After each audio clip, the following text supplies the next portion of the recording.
Size bir arayayım, teşekkür edeyim. Niye, ben ne yaptım ki? Ya beni doğurdun ha. İyi ki ben hani ben gün görmedim, niye beni doğurdun? Yok anam, yok.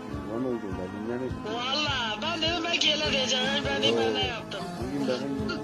Bu senin doğum günün mü? Evet. İyi ki doğdun, iyi doğdun. Tamam. Benim iyi ki var. Hani faiz bu, pamuk kalıyor bu, Faiz boşanma bu. bu. Ya faiz var. Aynı hani kaç hava bu ne? Hani böyle çadıra bu, böyle çadıra. Çadırda aynen. Bir bayram günü de kurban bayram sabahı da. Vay be. Ya anan çadırda tebelendi seni doğurdu. Şöyle geçti. Ben senin hayatını gözümden geçireyim, ben de Osman küçük doğduğundan beni hayır görmedim. Yok vallahi ben hayır gördüm ana. Vallahi.